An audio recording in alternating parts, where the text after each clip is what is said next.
Uma das coisas que eu mais odiava no Enem, quando eu era aluna, eram aquelas questões que dão um monte de valores. Você não tem que fazer conta. É quase sem conta você resolve, só que tem aquele monte de número grande pra te confundir. E essa questão aqui é assim. Então, se você não quer perder tempo na hora da sua prova, fica aqui comigo que eu vou resolver detalhadinho com você, beleza? Vamos ler primeiro. Com os seus 324 metros de altura, feita com treliças de ferro, pesava 7.300 toneladas quando terminou de ser construída em 1889. Um arquiteto resolve construir um protótipo dessa torre em escala 1:100, usando os mesmos materiais, cada dimensão linear em escala 1:100 do monumento real. A gente tem a Torre Eiffel e ele vai construir uma miniaturazinha que vão ser 100 dessa daqui. Cada dimensão linear é 1:100. Como assim? A altura dessa daqui, a miniatura vai ser 1/100º dessa daqui. A base da grande, a pequenininha, vai ser 1/100º da base da grande, certo? Mesmo que não esteja claro para você, a gente vai desenvolver isso. Considere que a torre real tem uma massa m-torre e exerça na fundação sobre a qual for erguida uma pressão p-torre. Essa torre, obviamente, tem um peso e esse peso vai exercer pressão. Pressão, força sobre área. Vamos lá. O modelo construído pelo arquiteto terá uma massa m-modelo e exercerá uma pressão P-modelo. Como a pressão exercida pela torre se compara com a pressão exercida pelo protótipo? Ou seja, qual a razão entre as pressões P-torre e P-modelo? E aí tem as alternativas. Pessoal, antes de tudo, toda e qualquer questão do Enem, veja o comando da questão. Até antes de ler a questão, vai lá para a perguntinha e veja o que ela quer de você, qual que é o comando, porque às vezes vai ter um textão, você vai tomar um tempão lendo aquilo e não vai te ajudar a resolver a questão, beleza? O comando da questão é: qual a razão entre a pressão da torre e a pressão do modelo? O modelo vai ser bem menorzinho, tá, pessoal? Eu empilharia 100 deles para dar uma torre. Coloquei ele assim para ser uma representação. Então, P-torre, P-modelo. O P da pressão eu coloquei pequenininho para não confundir com o peso. Uma coisa importantíssima de você prestar atenção é que é o mesmo material. Se é o mesmo material, a densidade dele vai ser constante. Se eu tiver um copinho de água, ou uma piscinona, ou um oceano, supondo que seja só água, tudo, né, aproximando para ser só água,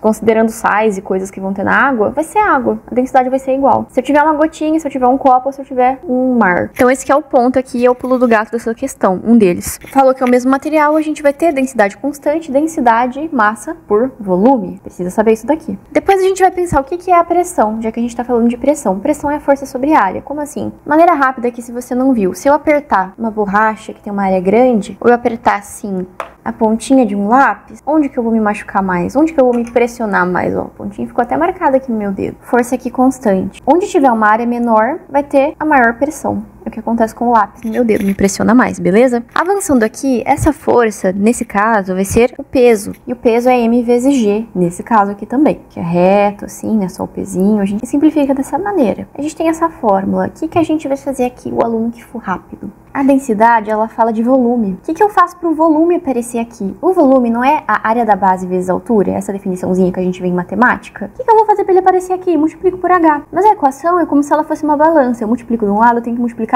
do outro. Tudo bem? No caso, dividindo, né? Porque tá na parte de baixo. Eu multipliquei o A por H, que é a parte de baixo. Dividi aqui por H, aqui por H. Dos dois lados. M, a massa pelo volume, é a densidade. A gente chegou numa relação P igual a HG. Viu que fácil? Aqui deixei de novo, né, a relaçãozinha que a gente chegou. O que a gente vai fazer aqui? A gente vai colocar aqueles valores lá gigantes que ele passou pra gente de altura, colocar coisa aqui lá? Não vai. É 1/100, não é? Então, se a altura do modelo for 1, a altura da torre vai ser 100. A gente tem essa relação entre as duas e a gente quer a relação entre elas. A gente não quer o valor absoluto. Então, se a gente quer uma relação, a gente não precisa trabalhar com o valor absoluto. Não precisa da altura exata. 100G e 1G. É o que eu peguei aqui, ó. O modelo, a pressão do modelo vai ser 1G se a da torre for 100G. Cada 1 aqui vai ser 100. Cada 100 aqui vai ser 1. Beleza? Conta pra mim se você entendeu isso nos comentários, porque é a parte importante, é o pulo do gato. Colocando isso aqui na equação, eu vou cortar a gravidade, ó, nem a gravidade eu vou precisar substituir aqui o valor, mesmo que eu não soubesse. 10/2, a nossa resposta, letra C. Vou deixar assim pra você que gosta de tirar aquele print, beleza? E sobre as questões erradas, porque eu sempre gosto de comentar, aqui não tem muito que a gente comentar, porque não é aquelas questões que, vamos analisar os conceitos, né? Fez a conta, se chega ou não chega. Isso que é essa questão aqui.